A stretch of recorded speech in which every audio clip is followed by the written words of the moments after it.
ಹಾ. ನಮಸ್ಕಾರ ಕರ್ನಾಟಕ, ಕಣ ಕಣದಲ್ಲೂ ಕನ್ನಡ.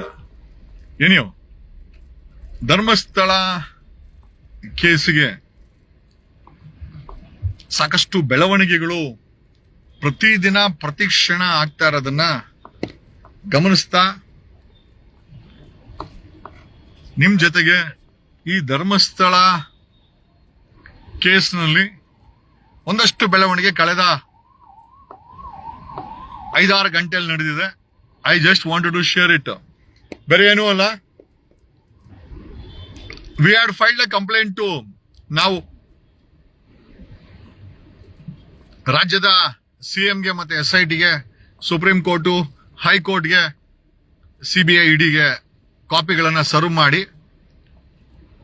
ತನಿಖೆಯಲ್ಲಿ ಫಾರೆಸ್ಟ್ ಡಿಪಾರ್ಟ್ಮೆಂಟಿನ ರೇಂಜ್ ಫಾರೆಸ್ಟ್ ಆಫೀಸರ್ಗಳನ್ನ ಬೆಳ್ತಂಗಡಿ ಮತ್ತೆ ಧರ್ಮಸ್ಥಳದ ಕಳೆದ 20 ವರ್ಷದಲ್ಲಿ ಕೆಲಸ ಮಾಡಿದಂತ ಎಲ್ಲ ಫಾರೆಸ್ಟ್ ಆಫೀಸರ್ಗಳನ್ನ ಕರೀಬೇಕು ಅಂತ. ಕಾರಣ ಯಾಕೆ ಅಂತಂದ್ರೆ, ಈಗ ಬಂಗ್ಲೆಗುಡ್ಡದಲ್ಲಿ ಹೂತಾಕಿರೋ ಹೆಣಗಳು ಫಾರೆಸ್ಟ್ ಡಿಪಾರ್ಟ್ಮೆಂಟಿನ ಜುಡಿಕ್ಷನ್ಗೆ ಬರ್ತದೆ, ಅವ್ರ ಸಂಬಂಧಪಟ್ಟ ಬರ್ತದೆ.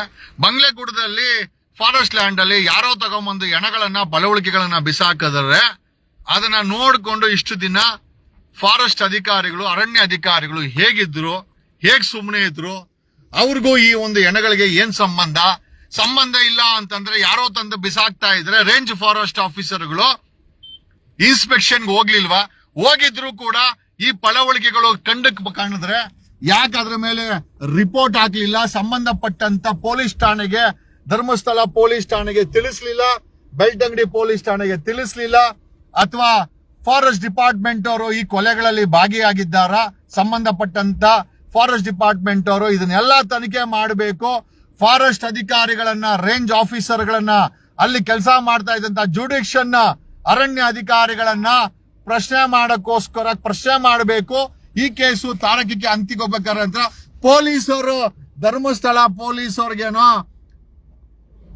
ಬಂಗ್ಲೆಗುಡ್ಡ ಕಾಣಿಸ್ಲಿಲ್ಲ, ನಮ್ಮ ಧರ್ಮಸ್ಥಳ ಬೆಳ್ತಂಗಡಿ ಪೊಲೀಸರು ಕುರುಡರು ಕಿವುಡರು ಅಂತ ಅನ್ಕೊಂಬಿಡೋಣ.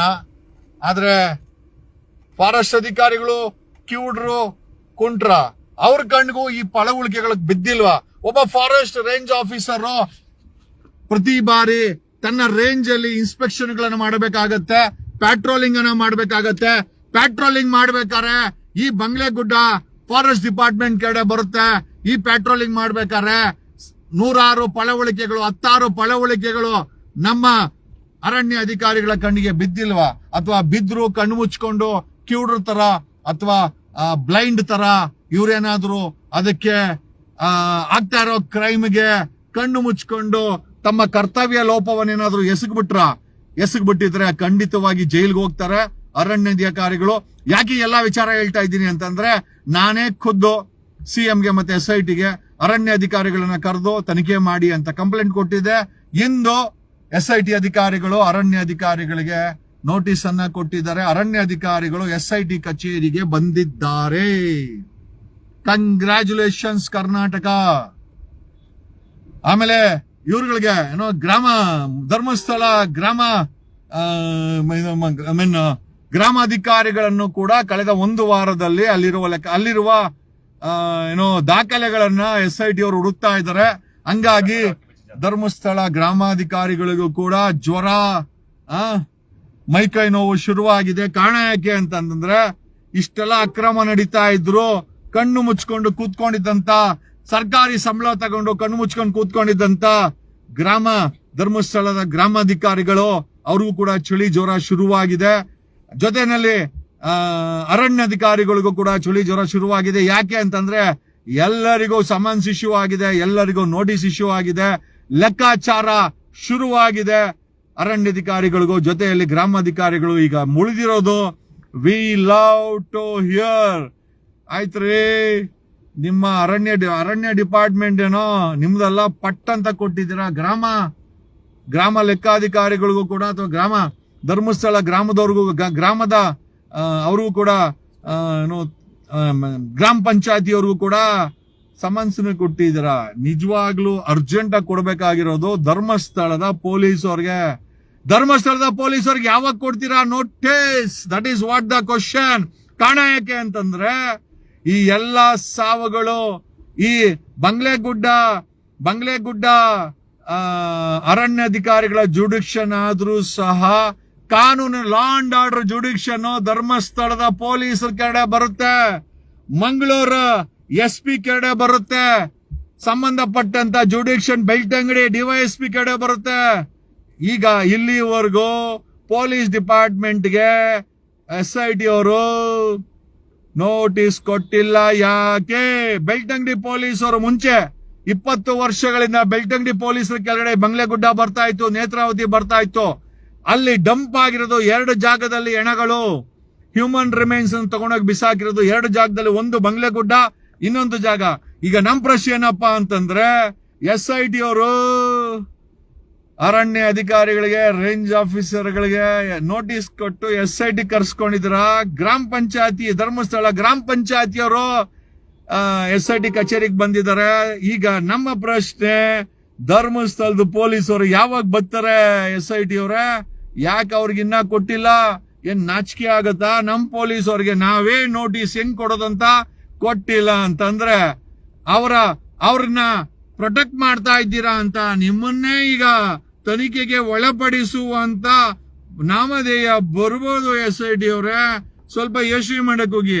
ಬೆಳ್ತಂಗಡಿ ಪೊಲೀಸ್ ಅವ್ರನ್ನ ಕಳೆದ 20 ವರ್ಷದಲ್ಲಿ ಮಿಸ್ಸಿಂಗ್ ಕೇಸ್ ಎಲ್ಲಾ ಪಳವಳಿಕೆಗಳು, if I am not wrong, ಬಂಗ್ಲೆಗುಡ್ಡದಲ್ಲಿ ಇನ್ನೊಂದು ಜಾಗದಲ್ಲಿ ಬಿದ್ದಿವೆ. ಈ ಎಲ್ಲಾ ಮಿಸ್ಸಿಂಗ್ ವ್ಯಕ್ತಿಗಳ ಹೆಣಗಳನ್ನ ತಗೊಂಡೋಗಿ ಅಲ್ಲಿ ಬಿಸಾಕಲಾಗ್ತಾ ಇತ್ತು. ಅದನ್ನ ನೋಡ್ಕೊಂಡು ಸುಮ್ಮನೆ ಇದ್ದಂತ ಅರಣ್ಯ ಅಧಿಕಾರಿಗಳು, SIT ಅಧಿಕಾರಿಗಳ ಮುಂದೆ ಇವತ್ತು ಕೈ ಕೊಟ್ಟಿ ನಿಂತ್ಕೊಳ್ಬೇಕಾದಂತ ಪರಿಸ್ಥಿತಿ ಬಂದಿದೆ.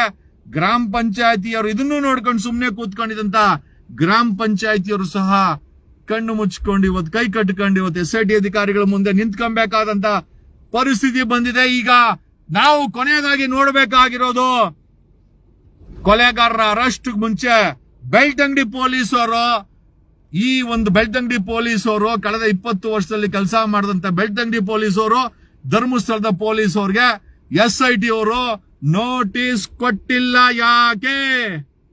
ಬೇಡ ಬೇಡ ಬೆಂಕಿಯ ಸಂಗ ಪತಂಗ ಬೇಡ ಬೇಡ ಜಗದೀಶನ್ ಸಂಘ ಬೇಡ, ನನ್ ಸವಾಸ ಬೇಡ ಬೇಡ ಬೇಡ ಅಂದ್ರು ನನ್ನ ಮೇಲೆ 5 FIR ಮಾಡಿ ಈ ಧರ್ಮಸ್ಥಳದ ಕೇಸಲ್ಲಿ ಎಷ್ಟು ಇಂಟ್ರೆಸ್ಟ್ ತಂದಿರಿ ಅಂತಂದ್ರೆ, ನಾನು ಮಲ್ಕೊಂಡ್ರು ಧರ್ಮಸ್ಥಳ, ಎದ್ರು ಧರ್ಮಸ್ಥಳ, ಉಸಿರಾಟದಲ್ಲೂ ಧರ್ಮಸ್ಥಳ, ನಾನು ಜಾಗಿಂಗ್ ಮಾಡಿದ್ರು ಧರ್ಮಸ್ಥಳ, ಗಾಡಿಲಿ ಹೋಗ್ತಾ ಇದ್ರು ಧರ್ಮಸ್ಥಳ, ಎಂಡ್ರು ಪಕ್ಕದಲ್ಲಿ ಕೂತ್ಕೊಂಡಿದ್ರು. ನನ್ನ ಎಂಡ್ರು ಹೇಳ್ತಾಳೆ ಧರ್ಮಸ್ಥಳ. ಏನ್ರಿ ಇದು ಕತೆ? ಇಷ್ಟೊಂದು ಲವ್ ಧರ್ಮಸ್ಥಳದ ಮೇಲೆ ಆಗೋಗ್ಬಿಟ್ರೆ ಏನ್ರಿ? ಉದರ್ ಆಗೇ ಲೆಫ್ಟ್ ಹಂಗಾಗಿ ಇವಾಗ ನಮ್ಮ ಪ್ರಶ್ನೆ ಏನಪ್ಪಾ ಅಂತಂದ್ರೆ, ನಾವ್ ಇಷ್ಟೊಂದು ಇನ್ವಾಲ್ವ್ಮೆಂಟ್ ಆಗ್ತಾ ಇರ್ಲಿಲ್ಲ ಗುರು. 5 FIR ಮಾಡಿದ್ರೆ ನಾನು ಪ್ರಶ್ನೆ ಮಾಡಿದಕ್ಕೆ ಈಗ ಅದಕ್ಕೆ ನನಗೆ ಫುಲ್ಲು ಲವ್ ಅಂದ್ರೆ ಅಷ್ಟಿಷ್ಟು ಲವ್ ಅಲ್ಲ.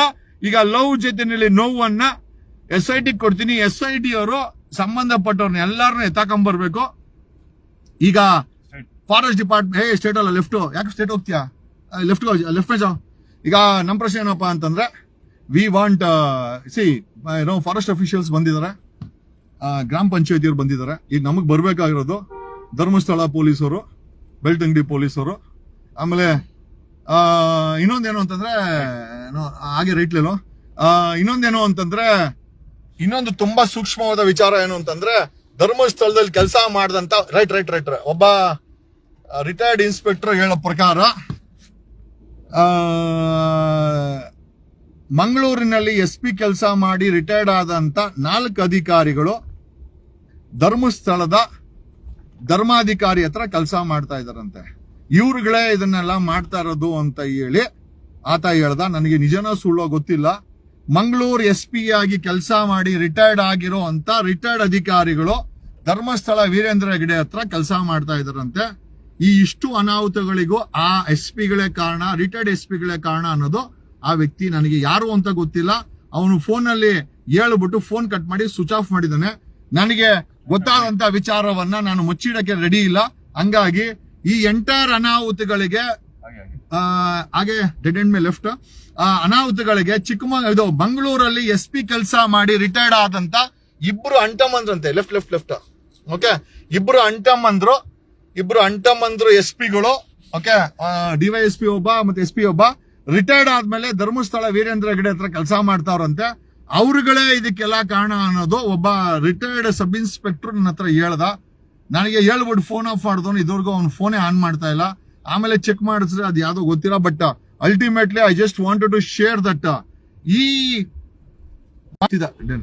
ಮಂಗಳೂರು ಎಸ್ ಪಿ ಆಗಿ ಕೆಲಸ ಮಾಡಿ ರಿಟೈರ್ಡ್ ಆದಂತ 4 ಎಸ್ ಪಿಗಳು ರಿಟೈರ್ಡ್ ಆದ ಮೇಲೆ ಧರ್ಮಸ್ಥಳದ ವೀರೇಂದ್ರ ಹೆಗಡೆ ಅವರಿಗೆ ಕೆಲಸ ಮಾಡ್ತಾವ್ರೆ ಅಂತ ಯಾರೋ ಹೇಳಿದ್ರು. ನನಗೆ ನಿಜಾನ ಸುಳ್ಳ ಗೊತ್ತಿಲ್ಲ, ಬಟ್ ಹೇಳಿದ್ದನ್ನ ಸಾರ್ವಜನಿಕವಾಗಿ ಹೇಳ್ತಾ ಇದ್ದೀನಿ. ನನಗೇನು ದುರುದ್ದೇಶ ಇಲ್ಲ, ನನಗೆ ಯಾರಿಗೂ ಹೆಸರಾಳ್ ಮಾಡಬೇಕು ಅಂತ ಇಲ್ಲ. ನಾನು ಅಶೋಕ್ ಅಂತರ ಸುಳ್ಳು ಹೇಳೋದು ಇಲ್ಲ, ಆಯ್ತಾ. ಮತ್ತೆ ಸಂಬಂಧಪಟ್ಟಿಲ್ಲ ಅಂತಂದ್ರು ಕೂಡ ಹೋಮ್ ಮಿನಿಸ್ಟರ್ ಫೋನ್ ಮಾಡಿ ಇನ್ಫ್ಲೂಯೆನ್ಸ್ ಮಾಡೋ ಅಂತ ಕೆಲಸ ನಾನು ಮಾಡಕ್ಕೂ ಹೋಗಲ್ಲ. ಈಗ ಎರಡನ್ನೂ ಮಾಡಿರೋದು ವೀರೇಂದ್ರ ಹೆಗಡೆ ಅವರು ಸೌಜನ್ಯ ಕೇಸಲ್ಲಿ ಹೋಮ್ ಮಿನಿಸ್ಟರ್ ಫೋನ್ ಮಾಡಿದ್ರಂತೆ. ಏನಕ್ಕೆ ಮಾಡಿದ್ರು, ಯಾಕೆ ಮಾಡಬೇಕು? ಸಂಬಂಧಪಟ್ಟಂತ ವಿಚಾರದಲ್ಲಿ ವೀರೇಂದ್ರ ಹೆಗಡೆ ಅವರು ಯಾಕೆ ಮೂಗ್ ತೋರಿಸಿದ್ರು? ಅಶೋಕ್ಗೆ ಏನ್ ಹೇಳಿದ್ರು? ಇಲ್ಲ, ಅಶೋಕ ನೋಡಿದ್ರೆ ನನಗೂ ವೀರೇಂದ್ರ ಹೆಗಡೆ ಅವರು ಫೋನೇ ಮಾಡಿಲ್ಲ ಅಂತ ಹೇಳ್ತಾ ಇದ್ದಾನೆ. ಈಗ ವೀರೇಂದ್ರ ಹೆಗಡೆ ಏನ್ ಹೇಳಿದ್ರು, ಅಶೋಕ ಏನ್ ಮಾಡಿದ ಸೌಜನ್ಯ ಪ್ರಕರಣದಲ್ಲಿ, ಇದು ತನಿಖೆ ಆಗ್ಬೇಕು. ಹಾಗಾಗಿ we have filed a complaint to the concerned SIT and sending a copy to the chief minister, supreme court, high court ಕೊಟ್ಟಿದ್ದೀವಿ. ಈಗ ಪ್ರಶ್ನೆ ಏನಪ್ಪಾ ಅಂತಂದ್ರೆ, SIT ಅವರು ಧರ್ಮಸ್ಥಳ ಪೊಲೀಸ್ ಅವ್ರಿಗೆ ಯಾವಾಗ ನೋಟಿಸ್ ಕೊಡ್ತೀರಾ? ಬೇಡ ಬೇಡ ಬೆಂಕಿಯ ಸಂಗ ಪತಂಗ ರಿಲ್ಯಾಕ್ಸ್ ಮೂಡ್ ಆಡಳಿತ ಇದೀನಿ. ಕಾರಣ ಯಾಕೆ ಅಂತಂದ್ರೆ, ಫಾರೆಸ್ಟ್ ಅವ್ರನ್ನ ಎತ್ತಾಕೊಂಬಂದವ್ರೆ SIT ಅವರು, ಗ್ರಾಮ ಪಂಚಾಯತಿ ಅವ್ರನ್ನ ಎತ್ತಾಕೊಂಬಂದವ್ರೆ. ಇನ್ನು ಉಳಿದಿರೋದು ಧರ್ಮಸ್ಥಳ ಪೊಲೀಸರು ಮತ್ತೆ ಬೆಳ್ತಂಗಡಿ ಪೊಲೀಸರು ಕೊನೆಯಲ್ಲಿ ತಕೊಂಬತ್ತಾರೆ ಅನ್ಸುತ್ತೆ. ಯಾಕಂದ್ರೆ ಕ್ಲೈಮ್ಯಾಕ್ಸ್ ಅಲ್ಲ, ಒಂದು ಕಿಕ್ ಇರ್ಲಿ ಅಂತ. ಏನೋ ವಿಷಯ ಅದಲ್ಲ. ವಿಷಯ ಕೊಲೆಗಾರರ ಪತ್ತೆ, ಕೊಲೆಗಾರರು ಅರೆಸ್ಟ್ ಆಗ್ಬೇಕು. ಬೊಮ್ಮಾಯಿ ಹೇಳ್ದಂಗೆ ಏನಾದ್ರು ಷಡ್ಯಂತ್ರ ಇದ್ರೆ ಅದು ಕೂಡ ಬಯಲಾಗ್ಬೇಕು. ಒಂದು ಅರ್ಥ ಆಗ್ದಿರೋ ಪ್ರಶ್ನೆ ಏನು ಅಂತಂದ್ರೆ, ಭೀಮಾ ಇದು ಕಂಪ್ಲೇನೆಂಟ್ ಭೀಮಾ ಬಂಗ್ಲೆ ಗುಡ್ಡಕ್ಕೆ SIT ಅವ್ರನ್ನ ಯಾಕೆ ಕರ್ಕೊಂಡು ಹೋಗಿಲ್ಲ? ಇದು ನನಗೆ ಕಾಡ್ತಾ ಇರೋಂತ ಪ್ರಶ್ನೆ. ನನಗೆ ಭೀಮನ್ ಮೇಲೆ ಅನುಮಾನ ಇಲ್ಲ. ಭೀಮನ್ ಹಿಂದ್ಗಡೆ ಯಾರೋ ಇದಾರೆ, ಅವರು ಭೀಮನನ್ನ ಬೇಕಾದಂಗೆ ಬಳಸಿದ್ದಾರೆ. ಪಬ್ಲಿಕ್ ಇಂಟ್ರೆಸ್ಟ್ ಅಲ್ಲಿ ಬಳಸಿದಾರ ಅಥವಾ ಸ್ವಾರ್ಥಕ್ಕೆ ಬಳಸಿದಾರ ಗೊತ್ತಿಲ್ಲ. ಬಟ್ ಭೀಮಾ ಸಂಪೂರ್ಣವಾದಂತ ವಿಚಾರವನ್ನ SIT ಅವರಿಗೆ ಹೇಳಿಲ್ಲ ಅನ್ನೋದು ಕೂಡ ನನಗೆ ಗೊತ್ತು. ಆದ್ರೆ ಐ ಥ್ಯಾಂಕ್ಸ್ ವಿಠಲ್ ಗೌಡ ಈ ಒಂದು ಐ ಥಿಂಕ್ ಕಡಿಮೆ ಇದ್ದಂತ ವಿಚಾರಕ್ಕೆ ಇಲ್ಲ, ಭೀಮಾನು ಕೂಡ ಒಂದಷ್ಟು ಸತ್ಯಗಳನ್ನ ತಿಳಿಸಿದ್ದಾನೆ. ಬಟ್ ಬಂಗ್ಲೆ ಗುಡ್ಡಕ್ಕೆ, ಯಾಕಂದ್ರೆ ಭೀಮನ್ ಗೊತ್ತಿತ್ತು ಬಂಗ್ಲೆ ಗುಡ್ಡದಲ್ಲೇ ಮ್ಯಾಕ್ಸಿಮಮ್ ಬಾಡಿಗಳನ್ನ ಬಿಸಾಕಿರೋದು ಅಂತ. ಬಂಗ್ಲೆ ಗುಡ್ಡಕ್ಕೆ SIT ಅವ್ರನ್ನ ಯಾಕೆ ಕರ್ಕೊಂಡೋಗಿಲ್ಲ ಭೀಮಾ ಇದಕ್ಕೆ ಉತ್ತರ ಕೊಡಬೇಕು. ಮೋಸ್ಟ್ ಇದೇ ವಿಚಾರಕ್ಕೆ SIT ಅವರು ಅವನನ್ನ ಅರೆಸ್ಟ್ ಮಾಡಿದ್ದಾರೆ ಅಂತ ನನಗನ್ನಿಸ್ತಾ ಇದೆ. ಯಾಕಂದ್ರೆ ಸತ್ಯ ಗೊತ್ತಿದ್ರು ಬಚ್ಚಿಡೋದಿದೆಯಲ್ಲ, ಅದು ದೊಡ್ಡ ಪಾಪ. ಒಬ್ಬ ಕಂಪ್ಲೇನೆಂಟ್ ಆಗಿ ತಾನೇ ಹೆಣಗಳನ್ನ ತಗೊಂಡೋಗಿ ಬಿಸಾಕಿ, ಈಗ ಅವಕಾಶ ಸಿಕ್ಕಿದಾಗ ಮ್ಯಾಜಿಸ್ಟ್ರೇಟ್ ಹತ್ರ ನಿಜ ಹೇಳ್ಬೋದಾಗಿತ್ತು. SIT ಅವ್ರಿಗೆ ಹೇಳಿಲ್ಲ ಅಂದ್ರೂ ಪರವಾಗಿಲ್ಲ, ಮ್ಯಾಜಿಸ್ಟ್ರೇಟ್ ಹತ್ರ ನಿಜ ಹೇಳ್ಬೋದಾಗಿತ್ತು, ಅವ್ರ ವಕೀಲರು ಹೇಳಿಸ್ಬೋದಾಗಿತ್ತು. Somewhere I feel something is very fishy. But ಹಂಗನ್ಬಿಟ್ಟು ನಮ್ ಬಸವರಾಜ ಬೊಮ್ಮಾಯಿ ಹೇಳ್ತಾರಲ್ಲ ಷಡ್ಯಂತ್ರ ಈಗ ಏನೋ home minister Ashok, home minister Soujanya ಕೇಸನ್ನ ಮುಚ್ಚಕಕ್ಕೆ ಏನೇನ್ ಷಡ್ಯಂತ್ರ ಮಾಡ್ದ ಅಶೋಕ್, ಅದನ್ನ ಬಾಯಿ ಬಿಡ್ಸೋಕೋಸ್ಕರ ಈಗ SIT ಅವ್ರಿಗೆ ಅಶೋಕನ ಮೇಲೆ ಮತ್ತೆ ಡಾಕ್ಟರ್ ವೀರೇಂದ್ರ ಹೆಗಡೆ ಅವ್ರ ಮೇಲೆ ಇಬ್ಬರ ಮೇಲೂ ಕಂಪ್ಲೇಂಟ್ ಹಾಕಿದೀವಿ. Directly the charges on both of them. ಸಂಬಂಧಪಡದ ಕೇಸ್ಗೆ, ಸೌಜನ್ಯ ಕೇಸ್ಗೆ ಡಾಕ್ಟರ್ ವೀರೇಂದ್ರ ಹೆಗಡೆ ಅವರು ಏನಕ್ಕೆ ಫೋನ್ ಮಾಡಿದ್ರು? ಅವ್ರಿಗೂ ಇದಕ್ಕೆ ಸಂಬಂಧನೇ ಇಲ್ಲ ಅಂದ್ಮೇಲೆ ಯಾಕೆ ಫೋನ್ ಮಾಡಿದ್ರು? So that is the first point. ನಾವು Veerendra Hegde has to explain why he called up Ashoka. ಈಗ ಅಶೋಕನಿಗೆ ಫೋನ್ ಮಾಡಿದ್ರು ರಿಪಬ್ಲಿಕ್ ಟಿವಿನಲ್ಲಿ ಸಾರಾಸಗಟಾಗಿ ಫೋನೇ ಮಾಡಿಲ್ಲ ಅಂತಾನೆ. ಬಟ್ ಆದರೆ ಅದನ್ನ ವೀರೇಂದ್ರ ಹೆಗಡೆ ಅವರು ವಿಡಿಯೋದಲ್ಲೇ ಒಪ್ಕೊಂಡಿದ್ದಾರೆ. ಸೊ ಒಳ್ಳೆ ಇಂಟ್ರಾಗೇಷನ್ ಮಾಡಿ ಕೇಸ್ಗೆ ಟ್ವಿಸ್ಟ್ ಕೊಟ್ಟಂತವ್ರು ರಿಪಬ್ಲಿಕ್ ಟಿವಿ ಅವರು. ನಾನು ನಿಮ್ ಟಿವಿ ನೋಡಲ್ಲ, ಬಟ್ ಇನ್ಮೇಲೆ ಟಿವಿ ನೋಡ್ತೀನಿ. ಯಾಕೆ ಅಂತಂದ್ರೆ ಲವ್ ಯು. ನೀವು ಒಂದು ನಿಜ ಹೇಳ್ತೀನಿ, ಗೊತ್ತಿಲ್ದಿರ ಬ್ಲೆಸ್ಸಿಂಗ್ಸ್ ಇನ್ ಡಿಸ್ಗೈಸ್ ಅಂತಾರೆ. ರಿಪಬ್ಲಿಕ್ ಟಿವಿ ಅವರು ನಿಜವಾಗ್ಲೂ I should appreciate for publicly interrogating Ashok and bringing the truth out. I love Republic TV. Thanks a lot. Love you all. ಒಂದಂತೂ ನಿಜ, ಸತ್ಯ ಬೆಂಕಿ ಇದ್ದಂಗೆ, ಯಾರು ಅದನ್ನ ಕಟ್ಟಕ್ಕಾಗಲ್ಲ. ಎಷ್ಟೇ ತಣ್ಣೀರ್ ಹೆಚ್ಚಿದ್ರು ಆ ಬೆಂಕಿ ಅಂತೂ ಆರಲ್ಲ. ಸತ್ಯ ಹೊರಗಡೆ ಬಂದೇ ಬರುತ್ತೆ. ನಾನು ಮುಖ್ಯಮಂತ್ರಿಗಳಾದಂತ ಸಿದ್ದರಾಮಯ್ಯ ಅವರು ಕೇಳ್ಕೊಳ್ಳೋದೇನು ಅಂತಂದ್ರೆ, ಒಂದ್ ಕಡೆ ವೀರೇಂದ್ರ ಹೆಗಡೆ ಅವರು ಸಂಬಂಧಪಟ್ಟಂತ ಕೇಸ್ಗೆ ಅಶೋಕ್ಗೆ ಫೋನ್ ಮಾಡಿದ್ದಾರೆ, ಅವರು ಹೋಮ್ ಮಿನಿಸ್ಟರ್ ಆಗ್ಬೇಕಾರೆ. ಅಶೋಕ್ ಫೋನ್ ಮಾಡಿದ್ರು, ಸಾರ್ವಜನಿಕವಾಗಿ ಸುಳ್ಳು ಹೇಳ್ತಾ ಇದ್ದಾನೆ. ಷಡ್ಯಂತ್ರ ಇಲ್ಲೇ ಇದೆ. ಬಿಜೆಪಿಯ ಅಶೋಕ್ ಹೋಮ್ ಮಿನಿಸ್ಟರ್ ಆಗಿದ್ದಾಗ ಸೌಜನ್ಯ ಪ್ರಕರಣದಲ್ಲಿ ಷಡ್ಯಂತ್ರ ಮಾಡಿದ್ದಾನೆ. ಹಾಗಾಗಿ ಡಾಕ್ಟರ್ ರಶ್ಮಿಯನ್ನ, ಅಶೋಕನ್ನ ತನಿಖೆ ಮಾಡಿದಂತ ಐಒನ, CID ಅವರನ್ನ, ಜೊತೆಲಿ CBIಗೆ, SIT ಮುಂದೆ ತನಿಖೆಗೆ, ಸೌಜನ್ಯ ಕೇಸಲ್ಲಿ ಹಾಜರಾಗ್ಲಿಕ್ಕೆ ಸರ್ಕಾರ SITಗೆ ಆದೇಶ ಮಾಡಬೇಕು ಅಂತ ಹೇಳುತ್ತಾ, we love truth coming out and we will wait. ನಮ್ಗೆ ತಾಳ್ಮೆ ಇದೆ, ಆ ತಾಳ್ಮೆಯಿಂದ ವೇಟ್ ಮಾಡ್ತೀವಿ. ನಮ್ಮನ್ನ ಬೈಕೊಂಡ್ರು, ಉರ್ಕೊಂಡ್ರು, ಸತ್ಯ ಅಂತೂ ಹೊರಗಡೆ ಬಂದೇ ಬರುತ್ತೆ. Until truth comes out we will not stop ಅಂತ ಹೇಳ್ತಾ, ಲವ್ ಯು ಕರ್ನಾಟಕ, ಕಣ ಕಣದಲ್ಲೂ Kannada. Thank you, love you all, thanks a lot.